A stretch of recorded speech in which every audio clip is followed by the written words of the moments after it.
நாட்டு மக்கள் அனைவருக்கும் எனது மனமார்ந்த விடுதலை நாள் நல்வாழ்த்துக்களை முதலில் தெரிவித்துக் கொள்கிறேன். விடுதலையை பாடுபட்டு பெற்றுக் கொடுத்த தியாகிகளை போற்றுவோம். அவர்கள் குடும்பத்தினருக்கு நன்றியை தெரிவிப்போம். எந்த நோக்கத்துக்காக அவர்கள் போராடினார்களோ அந்த நோக்கம் நிறைவேற எந்நாளும் உழைப்போம் என்று இந்நாளில் உறுதி ஏற்போம். இந்த விடுதலை எளிதாக கிடைத்த விடுதலை அல்ல. 300 ஆண்டு கால போராட்டத்திற்கு பின்பு கிடைத்த சுதந்திரம் இது. இரத்தத்தையே வேர்வையாக தந்து தங்கள் உடலையே விடுதலை உழைக்களத்துக்கு உணவாக தந்து எண்ணற்ற தியாகிகள் நம் இந்திய மண்ணில் உண்டு. அதிலும் குறிப்பாக தமிழ்நாட்டில் அதிகம் உண்டு. இந்திய தேசிய இராணுவத்தை உருவாக்கி வெளிநாடுகளின் உதவியையும் பெற்று நேதாஜி சுபாஷ் சந்திரபோஸ் படை நடத்திய போது கரம் கோத்தவர்கள் தமிழ்நாட்டு வீரர்கள். விடுதலையை அடைய கால நிர்ணயம் இல்லை என்று தெரிந்தும் உயிரையே இந்த மாவீரர்கள் வாழ்ந்த மண் இந்த தமிழ் மண். அறவழியில் எதிரியை பணிய வைத்த அண்ணல் காந்தியடிகளின் பின்னால் முழு மனதோடு இந்தியா அணிவகுத்தது. அதிலும் தமிழ்நாடு முழுமையாக கைகோர்த்து நின்றது. கத்தியின்றி இரத்தமின்றி யுத்தமின்றி வருகிறது, சத்தியத்தின் நித்தியத்தை நம்பி யாரும் சேருவீர் என்று நாமக்கல் கவிஞர் பாடிய பாடல் வரிகளுக்கு ஏற்ப சத்திய பாதையில் எத்தனையோ சோதனைகள் வந்தாலும் அணிவகுத்தவர்கள் தமிழ்நாட்டு தியாகிகள். இவர்களின் தியாகத்தால் தான் 1947 ஆகஸ்ட் 15ஆம் நாள் விடுதலை காற்றை சுவைத்தோம். நமக்கான நாடு நமதே என்பதை உணர்ந்தோம். நினைத்து பாருங்கள், 77 ஆண்டுகளை கடந்துவிட்டது விடுதலை இந்தியா. தியாகிகளின் கனவான அனைவருக்குமான இந்தியாவை நாம் உருவாக்கி வளர்த்து வருகிறோம். வேற்றுமையில் ஒற்றுமை, ஒருமைப்பாடு, ஒருங்கிணைந்த வளர்ச்சி இவற்றின் ஒன்றுபட்ட வலிமையை நாட்டின் வலிமையாக உலகுக்கு காட்டி வருகிறோம். ஒரு வண்ணம் அல்ல நமது கொடி, அது மூவண்ண கொடி. நமது பன்முகத்தன்மையின் அடையாளம் இந்த கொடி. விடுதலை நாள் என்பது அரசியல் விடுதலை நாளாக மட்டுமில்லாமல் பண்பாட்டு விழாவாக ஒட்டுமொத்த இந்திய மக்களால் கொண்டாடப்படுகிறது. ஆகஸ்ட் 15 என்பது ஆனந்த சுதந்திரம் அடைந்த நாள் மட்டுமல்ல, ஆனந்தமான இந்தியாவை அடுத்தடுத்த ஆண்டுகளில் உருவாக்க திட்டமிடும் நாளாகும். அந்த வகையில் கொண்டாடி கொண்டிருக்கிறோம். இந்த திருநாளின் வெற்றி சின்னமாக விளங்கும் நாம் தேசிய கொடியை தமிழ்நாடு அரசின் தலைமைச் செயலக முகப்பில் ஓங்கி உயர்ந்து நிற்கும் கம்பத்தில் ஏற்றி வைத்து பட்டொலி வீசி பறக்க விட்டுள்ளோம். விடுதலை நாளில் மாநில முதலமைச்சர்கள் கொடியேற்றும் உரிமையை 50 ஆண்டுகளுக்கு முன்னால் முதலில் 1974ஆம் ஆண்டு பெற்றுத்தந்தவர் நம் நெஞ்சங்களில் என்றென்றும் நீக்கமர வீற்றிருக்கும் நூற்றாண்டு நாயகர் முத்தமிழறிஞர் தலைவர் கலைஞர் அவர்கள். இதுவும் ஒரு விடுதலை போராட்டம்தான். மாநிலங்களுக்கு அதிக உரிமைகள் வேண்டும் என்பதற்கான போராட்டம். முத்தமிழறிஞர் கலைஞர் அன்று பெற்றுத்தந்த உரிமையின்படி அவரது நூற்றாண்டு நிறைவு விழா ஆண்டில் இன்று நானும் 4வது ஆண்டாக சென்னை கோட்டை கொத்தளத்தில் தேசிய கொடியை ஏற்றும் வாய்ப்பை பெற்றமைக்காக பெருமை அடைகிறேன். இந்த அருமையான வாய்ப்பை தமிழ்நாட்டின் முதலமைச்சராக கொடியேற்றும் வாய்ப்பு எனக்கு தந்த எனதருமை தமிழ்நாட்டு மக்களுக்கு என்றென்றும் நன்றி கூறியவன் அவன். நம் நாட்டில் விடுதலைக்காக 300 ஆண்டுகளாக நடந்த நெடிய போராட்டங்களின் இன்னுயிர்களை ஈந்தும் உடல் உறுப்புகளை இழந்தும் சொத்து சுகங்கள் மனைவி மக்கள் அனைத்தையும் பறிகொடுத்தும் நம் நாட்டில் விடுதலையை நமக்கு பெற்றுத்தந்த வீர தீர தியாக வேங்கைகள் அனைவருக்கும் நம்முடைய நன்றிகளை தெரிவிக்கும் அடையாளமாக வீர வணக்கம் செலுத்திடுவோம். இன்று மட்டுமல்ல, என்றைக்கும் அந்த வீர தியாகிகளை நினைவுகூரும் வகையில் அவர்கள் வாழ்ந்த பகுதிகளில் அவர்களுக்கெல்லாம் சிலைகள், மண்டபங்கள் என நினைவு சின்னங்கள் அமைத்து போற்றி வருகிறோம். 2021 எனது தலைமையில் அமைந்திருக்கிற உங்கள் திராவிட மாடல் ஆட்சியில் கப்பலோட்டிய தமிழன் வ.உ. சிதம்பரனாருக்கு கோயம்புத்தூரில் திருவுருவச் சிலை, விடுதலை போராட்ட வீராங்கனை அஞ்சலி அம்மாளுக்கு கடலூரில் திருவுருவச் சிலை, நாமக்கல் கவிஞர் ராமலிங்கம் பிள்ளை அவர்களுக்கு நாமக்கல் நகரில் சிலை, திவான் பகதூர் திராவிடமணி ரெட்டமலை சீனிவாசன் அவர்களுக்கு மணிமண்டபம், குடியாத்தத்தில் விடுதலை போராட்ட தியாகி அண்ணல் தங்கம் அவர்களுக்கு திருவுருவச் சிலை, தூத்துக்குடி மாவட்டம் கவர்நகிரியில் வீரன் சுந்தரலிங்கம் அவர்கள் மணிமண்டபத்தில் புதிய சிலைகள் ஆகியவற்றை அமைத்து திறந்து வைத்துள்ளேன். பசும்பொன் முத்துராமலிங்க தேவர் திருமகனாரின் நினைவிடத்தில் 2 மண்டபங்கள் அமைக்கும் பணிகள், பரமக்குடியில் தியாகி இமானுவேல் சேகரனார் அவர்களுக்கு திருவுருவச் சிலை மற்றும் அரங்கம் அமைக்கும் பணிகள், வீராங்கனை குயிலி அவர்களுக்கு சிவகங்கையில் திருவுருவச் சிலை நிறுவும் பணிகள், விடுதலை போராட்ட வீரர் வாளுக்கு வேலி அம்பலம் அம்பர் அவர்களுக்கு சிவகங்கை மாவட்டத்தில் திருவுருவச் சிலை நிறுவும் பணிகள், தியாகி குடிகாத்த திருப்பூர் குமரன் அவர்களுக்கு ஈரோடு மாவட்டத்தில் திருவுருவச் சிலையோடு கூடிய அரங்கம் அமைத்திடும் பணிகள் ஆகியவை நடைபெற்று வருகின்றன.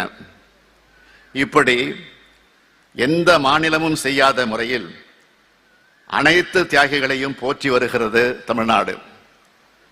அந்த தியாகிகளின் கனவையும் நிறைவேற்றி வருகிறது நமது திராவிட மாடல் அரசு. திராவிட மாடல் என்றால் என்ன என்று கேட்பவர்களுக்கு நான் பலமுறை விளக்கம் அளித்திருந்தாலும் அதனை மீண்டும் ஒரு முறை இங்கே குறிப்பிட்டு சொல்வது பொருத்தமாக இருக்கும் என்று நினைக்கிறேன். சமூக நீதி, சமத்துவம், சுயமரியாதை, மொழிப்பற்று, இன உரிமை, மாநில சுயாட்சி ஆகிய கருத்தியல்களின் அடித்தளத்தில் நிற்கும் இயக்கம்தான் திராவிட முன்னேற்றக் கழகம். தொழில் வளர்ச்சி, சமூக மாற்றம், கல்வி மேம்பாடு ஆகிய அனைத்தும் ஒரே நேரத்தில் நடக்க வேண்டும். வளர்ச்சி என்பது பொருளாதார வளர்ச்சியாக மட்டுமல்ல, சமூக வளர்ச்சியாக இருக்க வேண்டும். பொருளாதாரம், கல்வி, சமூகம், சிந்தனை, செயல்பாடு ஆகிய 5ம் ஒரு சேர வளர வேண்டும். அதுதான் தந்தை பெரியாரும் பேரறிஞர் அண்ணாவும் முத்தமிழறிஞர் கலைஞரும் காண விரும்பிய வளர்ச்சி. அதுதான் திராவிட மாடல் வளர்ச்சி. கடந்த 3 ஆண்டு காலத்தில் தமிழ்நாடு அடைந்த வளர்ச்சியை நீங்கள் பார்த்தால் அது ஒரே ஒரு துறை வளர்ச்சியாக இல்லாமல் பல்துறை வளர்ச்சியாக அமைந்திருக்கும். அதிலும் மகளிர் முன்னேற்றத்திற்கான திட்டங்களை சொல்ல வேண்டும் என்றால் பெண்களின் சமூக பங்களிப்பையும் பொருளாதார விடுதலையையும் தமிழ்நாட்டில் அதிகரித்திருக்கும் திட்டம்தான் பெண்கள் அனைவருக்கும் கட்டணமில்லா பேருந்து வசதி அளிக்கும் விடியல் பயணம் திட்டம். அரசு பள்ளிகளில் பயின்று கல்லூரிக்கு செல்லும் மாணவிகளுக்கு மாதம் 1000 ரூபாய் வழங்கி பெண் கல்வியை போற்றும் திட்டம்தான் புதுமை பெண் திட்டம். சமூகத்திற்காகவும் குடும்பத்திற்காகவும் வாழ்நாள் முழுவதும் ஓயாமல் உழைத்துக் கொண்டிருக்கும் பெண்களுக்கு ஆண்டிற்கு 12,000 ரூபாய் உரிமை தொகை வழங்கி அவர்களின் வாழ்வாதாரத்தை மேம்படுத்தும் திட்டம் கலைஞர் மகளிர் உரிமை திட்டம். அடுத்து கல்வி வளர்ச்சிக்கான திட்டங்களை எடுத்துக்கொண்டால் நமது திராவிட மாடல் அரசு இந்தியாவிலேயே முன்னோடி திட்டமாக உருவாக்கிய வரலாற்று சிறப்புமிக்க முதலமைச்சரின் காலை உணவு திட்டம். இந்த திட்டத்தால் 20,73,000 மாணவர்கள் தினமும் சூடான சுவையான உணவை உண்டு வருகிறார்கள். அது மட்டுமல்ல, மாணவர்களின் வருகை அதிகரித்து அவர்கள் தடையின்றி கல்வி பெறுதலும் உறுதி செய்யப்பட்டுள்ளது.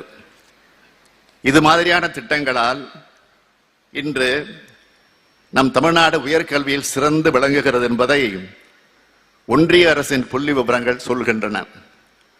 மக்களின் வாழ்வை உறுதி செய்ய செயல்படுத்தப்பட்டு வரும் திட்டங்களை சொல்ல வேண்டும் என்றால், ஏழை எளிய கிராமப்புற மக்களுக்கு அவர்களது வீடை தேடி சென்று உயர்தர மருத்துவத்தை வழங்கி வரும் மக்களை தேடி மருத்துவம் திட்டம், எண்ணற்ற உயிர்களையும் குடும்பங்களையும் காப்பாற்றும் மகத்தான திட்டமான இன்னுயிர் காப்போம் நம்மை காக்கும் 48 திட்டம், இளைஞர்களது எதிர்காலத்துக்கு உதவும் திட்டங்களை சொல்ல வேண்டுமானால், தமிழ்நாட்டு இளைஞர்கள் அனைவரையும் கல்வியால், அறிவால், ஆற்றலால், தனித்திறமையால் நான் முதல்வன் என்று தலைநிமிர்ந்து சொல்ல வைக்கும் எனது கனவு திட்டங்களில் ஒன்றான நான் முதல்வன் திட்டம், உயர்கல்விக்கான வழிகாட்டுதல்களை வழங்கும் கல்லூரி கனவு திட்டம், அதேபோல் இந்த நிதியாண்டு புதுமை பெண் திட்டத்தை போன்று உயர்கல்வி பயிலும் மாணவர்களுக்கும் மாதந்தோறும் 1000 ரூபாய் உதவித்தொகை வழங்கும் தமிழ் புதல்வன் திட்டத்தை தொடங்கி வைத்திருக்கிறேன். நமது தமிழ்நாட்டு மாணவர்கள் உயர்கல்வி பல பயின்று வாழ்வில் சிறக்க வேண்டும் என்பதே என் கனவு. அதற்காகத்தான் உங்கள் குடும்பங்களில் ஒருவனாக இந்த திட்டங்களை செயல்படுத்துகிறேன். நமது மாணவர்கள் அனைவரும் தங்கள் கல்வி தகுதிக்கேற்ப நல்ல வேலை வாய்ப்புகளை பெற்று வறுமையில்லாத சமத்துவம் வாய்ந்த ஒரு அறிவார்ந்த தமிழ் சமுதாயத்தை உருவாக்க வேண்டும். உலக அளவில் முன்னணி மாநிலமாக தமிழ்நாடு விளங்க வேண்டும். அதில்தான் எனது மகிழ்ச்சி அடங்கியிருக்கிறது. அதற்கு எடுத்துக்காட்டுதான் ஒன்றிய அரசின் தரவுகளின்படி வெளியான ஒரு புள்ளி விவரம். அதில் அமைப்பு சார்ந்த தனியார் துறைகளில் கடந்த 3 ஆண்டுகளில் 77,79,000 புதிய வேலை வாய்ப்புகள் உங்கள் திராவிட மாடல் அரசால் உருவாகியுள்ளன. அது மட்டுமல்ல, இந்த அரசு பொறுப்பேற்ற கடந்த 3 ஆண்டுகளில் தமிழ்நாடு அரசு பணியாளர் தேர்வாணையம், சீருடை பணியாளர் தேர்வு வாரியம், மருத்துவ பணியாளர் தேர்வு வாரியம், ஆசிரியர் தேர்வு வாரியம் ஆகிய தேர்வு வாரியங்கள் மூலமாக 32,774 நபர்களுக்கு பல்வேறு அரசு துறைகளில் நேரடி பணி நியமனங்கள் வழங்கப்பட்டுள்ளன.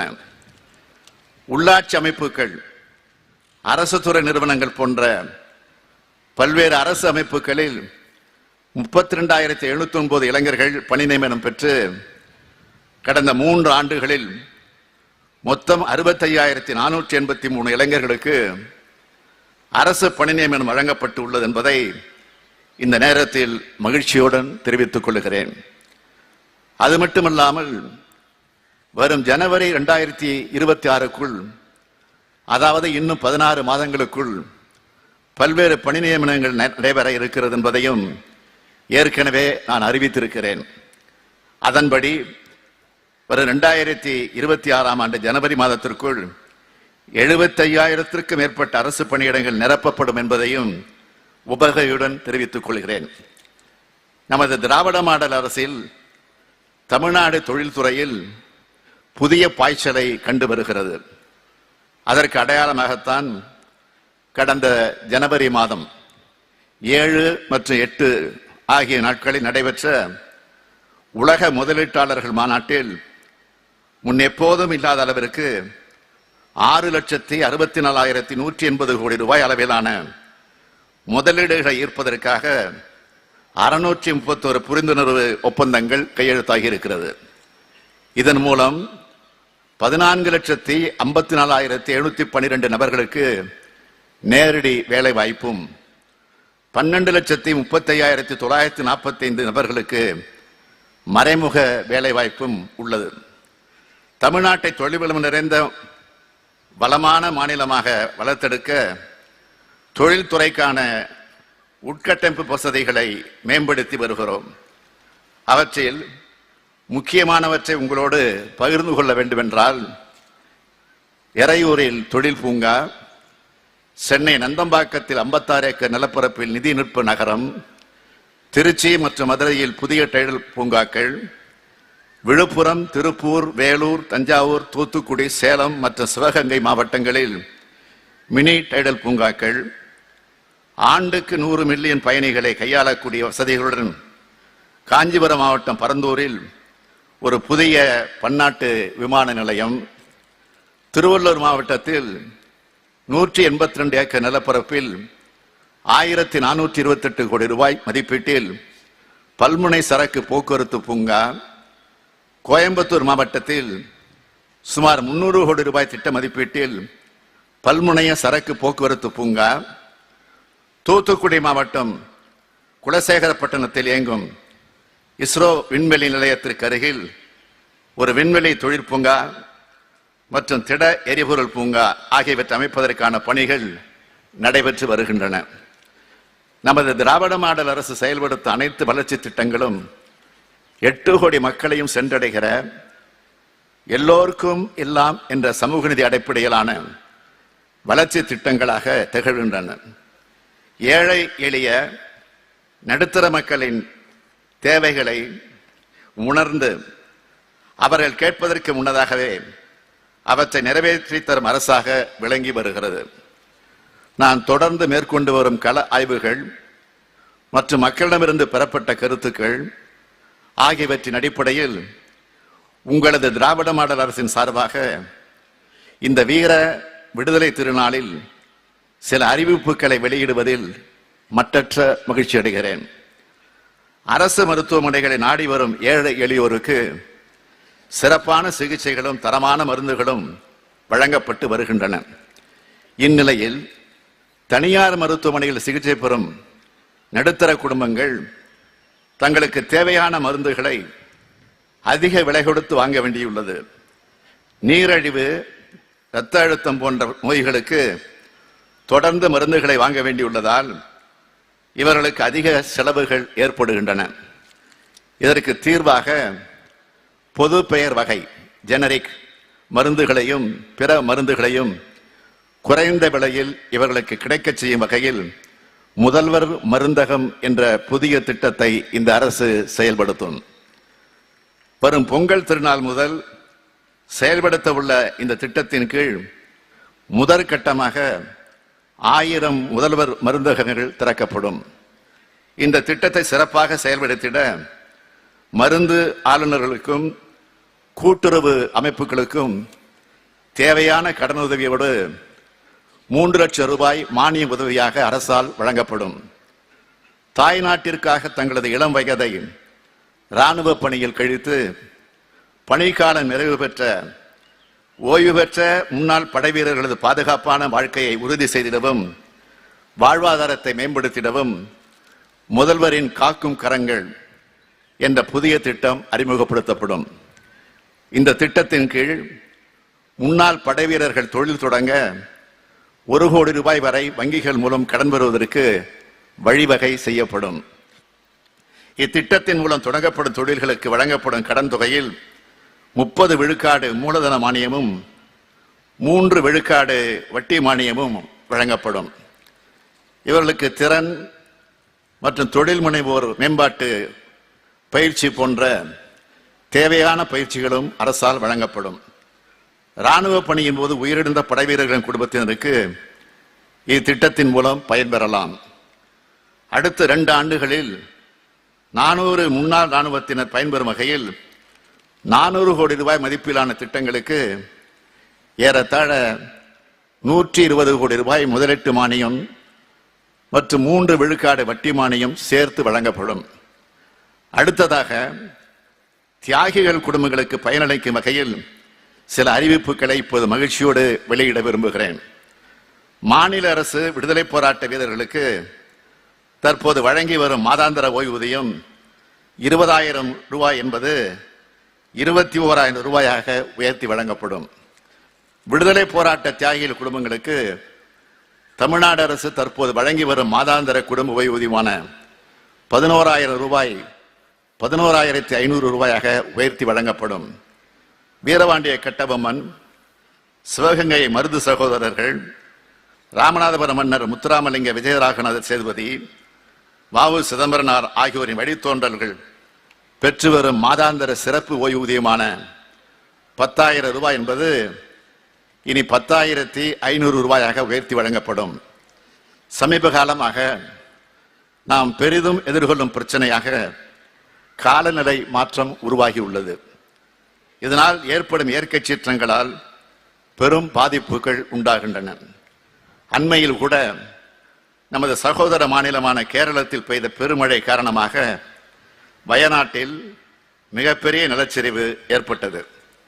இந்த பாதிப்புகளிலிருந்து கேரளம் மீள்வதற்கான அனைத்து உதவிகளையும் நாம் வழங்கியுள்ளோம். தமிழ்நாட்டிலும் நீலகிரி மற்றும் வால்பாறை மலைப்பகுதி, கொடைக்கானல் போன்ற மேற்கு தொடர்ச்சி மலைப்பகுதிகள், ஏற்காடு மற்றும் ஏலகிரியை உள்ளடக்கிய மலைப்பகுதிகள் என மலை நில பகுதிகள் அதிகம் உள்ளன. அங்கு பெரு மழை காலங்களில் ஏற்படக்கூடிய இயற்கை இடர்பாடுகள் குறித்து முறையாக ஆய்வு செய்ய தமிழ்நாடு அரசு முடிவு செய்துள்ளது. வனத்துறை, புவிசார் அறிவியல் துறை, வீட்டு வசதி மற்றும் நகர்ப்புற வளர்ச்சித்துறை மற்றும் சுற்றுச்சூழல் துறை உள்ளிட்ட பல்துறை வல்லுநர்களை கொண்ட ஒரு குழுவால் அறிவியல் அடிப்படையிலான ஒரு விரிவான ஆய்வு மாநில பேரிடர் மேலாண்மை துறையின் மூலமாக இந்த பகுதிகளில் மேற்கொள்ளப்படும். மேலும் எதிர்காலத்தில் ஏற்படக்கூடிய பாதிப்புகள் மற்றும் இடர்பாடுகளை முன்னதாக அறிவதற்கும் தவிர்ப்பதற்கும் தணிப்பதற்கும் நீண்டகால அடிப்படையில் ஆபத்துகளை குறைப்பதற்கும் அரசு மேற்கொள்ள வேண்டிய நடவடிக்கைகள் குறித்து இந்த குழு ஆய்வு செய்து தனது பரிந்துரைகளை வழங்கும். அந்த பரிந்துரைகளின் மீது தமிழ்நாடு அரசு உரிய நடவடிக்கைகளை மேற்கொள்ளும் என்பதை தெரிவித்துக் கொள்கிறேன். தமிழ்நாட்டில் வாழும் ஒவ்வொரு தனி மனிதனின் கோரிக்கையும் செயல்படுத்தி தரும் மனிதராக நான் இருக்க வேண்டும் என்று ஆசைப்படுகிறேன். அதற்கான முயற்சியில்தான் என்னை நான் தினமும் ஈடுபடுத்தி வருகிறேன். இந்தியாவுக்கு வழிகாட்டியாக, இந்தியாவின் முன்மாதிரி மாநிலமாக தமிழ்நாட்டை உருவாக்குவதற்காக என்னை நான் ஒப்படைத்துக் கொண்டுள்ளேன். தந்தை பெரியார், பேரறிஞர் அண்ணா, தமிழக தலைவர் கலைஞர் ஆகியோரின் வழித்தோன்றல் மட்டுமல்ல, அவர்கள் நினைத்த செயலை செய்து காட்டும் வழி தொடர்ச்சியாக நான் செயல்பட்டு வருகிறேன். மக்களுக்கு உண்மையாக இருப்பதே மக்கள் தொண்டு என்று செயல்பட்டு வரும் எனக்கு தமிழ்நாட்டு மக்கள் தொடர்ச்சியாக அழைத்து வரும் வெற்றிக்கு நான் தலை வணங்குகிறேன். நீங்கள் எனக்கு அழைத்து வரும் வெற்றியின் மூலமாக தமிழ்நாட்டை தலைநிமிர வைப்பேன். தமிழ்நாட்டின் உன்னதமான கோட்பாடுகளை இந்தியா முழுமைக்கு செயல்படுத்தி காட்டும் கடமையும் பொறுப்பும் நமக்கு உண்டு. இந்திய நாடு இன்னல்களை வென்ற நாடு மட்டுமல்ல, உலகுக்கு வழிகாட்டியாக அமைய வேண்டிய நாடு. அத்தகைய இந்திய நாட்டின் பொறுப்புமிக்க குடிமக்களாகிய நாம் எடுத்துக்கொள்ள வேண்டிய உறுதிமொழி, நம்மை காக்கும் நாட்டை காப்போம், நம்மை காக்கும் நாட்டை காப்போம். தமிழ்நாட்டு மக்களுக்கு உங்களில் ஒருவனாக, இந்திய நாட்டு மக்களுக்கு தமிழ்நாட்டின் முதலமைச்சராக எனது மனமார்ந்த விடுதலை நாள் நல்வாழ்த்துக்களை மீண்டும் ஒருமுறை தெரிவித்து என்னுடைய உரையை நிறைவு செய்கிறேன். நன்றி, வணக்கம். We thank the Honorable Chief Minister of Tamil Nadu for delivering the Independence Day address. சுதந்திர தின சிறப்பு விருதுகளை